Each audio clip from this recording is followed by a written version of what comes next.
So what's up, everyone? This is like another spot that I believe, this is another video of areas in Salina where I believe there is possible hauntings and spirit activity. Right now I'm next to Bill Burke Park, which is right next to my house, and I'll give you a quick look at it.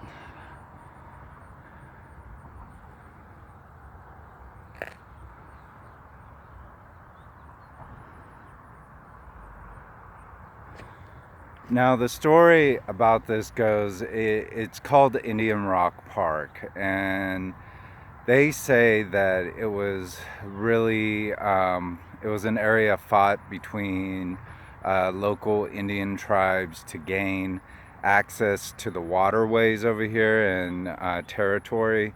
I don't believe that that's the case. I think there is some other forms of hauntings, a lot along the lines of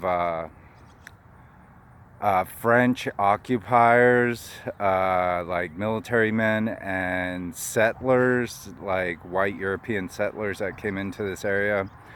Now, I'll take you on a quick ride of this area and I'll show you why it's haunted. When we look over in this area, there is a river, and it's called the Smoky Hill River, and it's a freshwater river. So a lot of people, when back in the olden days, having access to waterways was considered an important asset because you needed water to survive and to do commerce and to do fishing. Now, when I ride through here, sometimes I get a sense that I'm getting hit by arrows and like gunshots, but it's not like they're like from other times that I can kind of visualize and see Native Americans hiding throughout here. And doing warfare, and the warfare that was done throughout here also contributed to the French, who had this was part of the Louisiana Purchase. So the French owned this area back in the early 1800s. Now, I'll tell you about a story about this section over here. A lot of this has been restructured and moved around, so there's a lot of land alteration. But one time, me and my roommate, we were sitting right here, and it was real late at night. And while we were sitting right here, it was probably like anywhere from 11:30 to midnight. I would say it was midnight. And we started seeing a bunch of, at first it looked like fog, and it just started to rise up through the ground. But they were all like human-shaped fog. And what I can visualize from this perspective, when I look at it, now I think the land was a lot more hillier over here. But what went on in this area, I believe, was that French soldiers had tortured a lot of the Native American tribes in this area to have access to this waterway. And I think the settlers were also involved in the killings of a lot of Native Americans when they were over here. Now, it feels more like it should be swamp area. It feels like, to me, like it shouldn't, the Smoky Hill River shouldn't just be like that. But I feel like the warfare between white settlers, Native Americans, and other groups like the French was fought mostly around this area, and I'll show you why. But like I said, this area seems to have the concentration of activity because I feel like this is where most of the torture had happened and most of the execution of the Native Americans. I have a sense that there's something with the land itself that is not clean and has been cursed. Because it floods often. So, you know, when the river gets too high, it just floods, and I just feel like it wasn't meant to house anything but just to be a flood barrier area. As you can see, like, the river's right there, but they all wanted access to this area, and I'll tell you why here in a bit. I'll show you why as we go through. When you go through here, the land is like cursed. I'm going to say that again because I just feel like the Native Americans felt like since they were getting a raw deal that they didn't want anyone to have this over here. They didn't want anything to be really developed. So I feel like at nighttime when I'm passing by here, I can see through my mind's eye like people being tortured in this area, like tied up and burned, and limbs being cut off, and children and women being killed and raped, and it goes throughout this area here. So I'm just going to show you a small portion. I live right around here, no more than, I don't know, 100 feet away from here. But the access point, I really believe, because they say it was like Native American tribes who fought each other for this area, but I don't believe that it was just Native Americans. I think a lot of it was white settlers and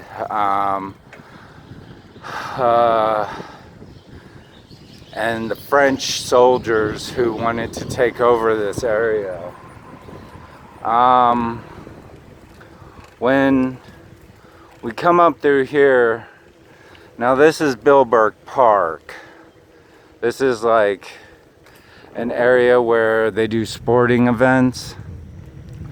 But if you move down through here, the focal point of this park is called Indian Rock Park. And I know that's not politically correct, but that's just the name of the park. And so a lot of the fighting happened along the river here. And like I said, I can oftentimes see odd and unusual anomalies. Usually at nighttime. I can't come here during the nighttime because I'm bound to get in trouble with the police, and they keep a tight eye on people going through the parks late at night. Now, I don't know how haunted. That's Indian Rock Park up there.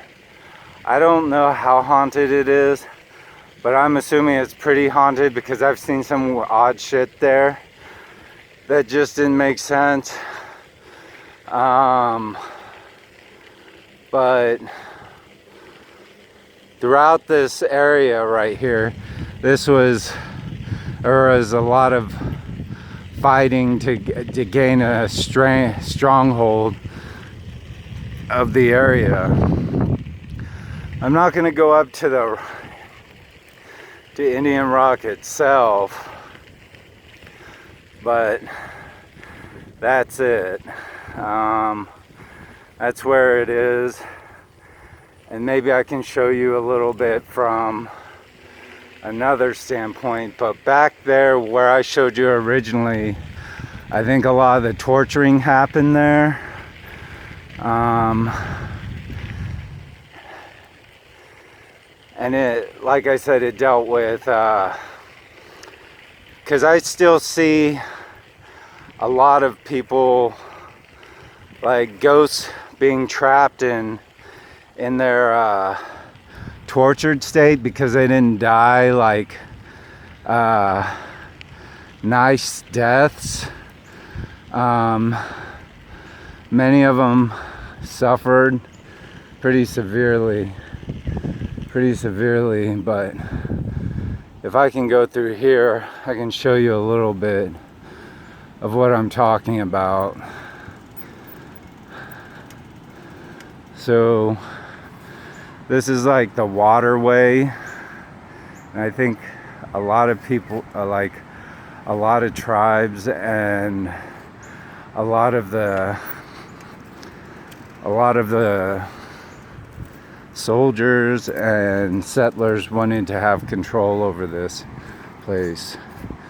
I'm gonna be quiet because there's fishermen over here, but I'll give you a quick look of what it looks like. So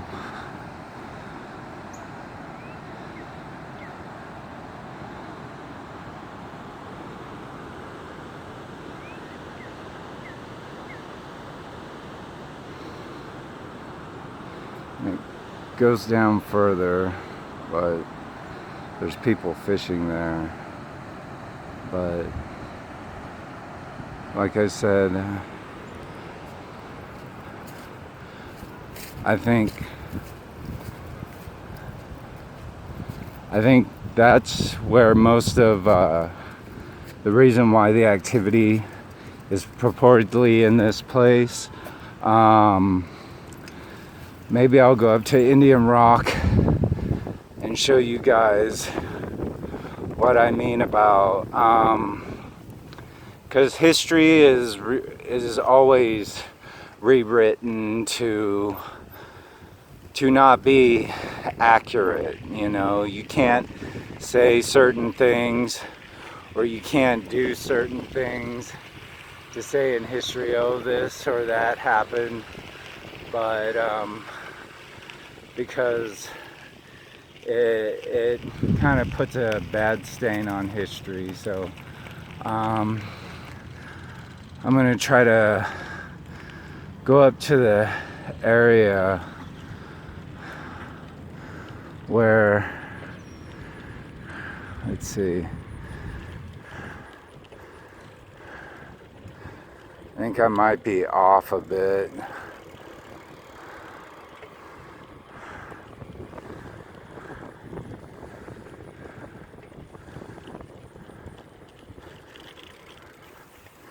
Try to go through here.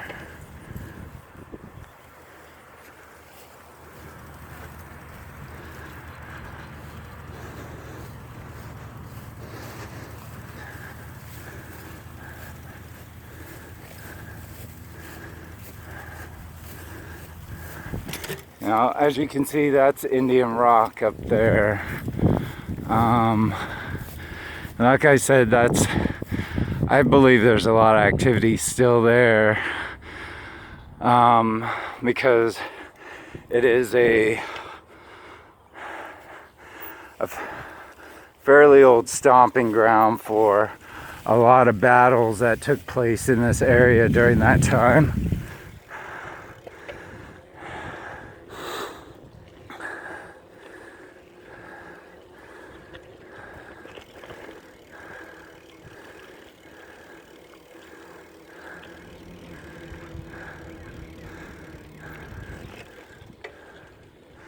But I'm gonna try to take you over to a spot where they talk about the history of Indian Rock and why I think it's inaccurate.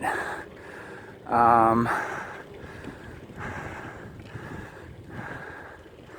think, like I said, I think a lot of it was European settlers who had the artillery and the weapons to decimate the local tribes here during that time. I would say anywhere from the late 1700s to pretty much up to the 1900s, but then it really peaks during the 1800s.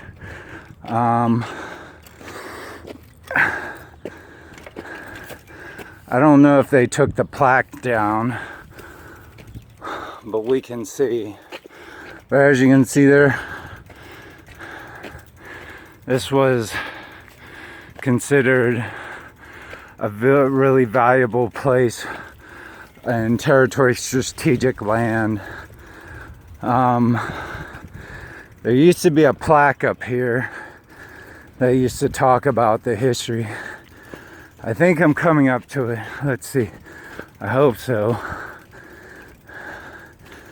Yeah. So anyways, I think this is the plaque. And this is where it talked about the history of the place. It says in the early 1800s, the area now known as Salina was home to several large Indian tribes, such as the Cheyenne, Arapaho, Kansa, and Osage.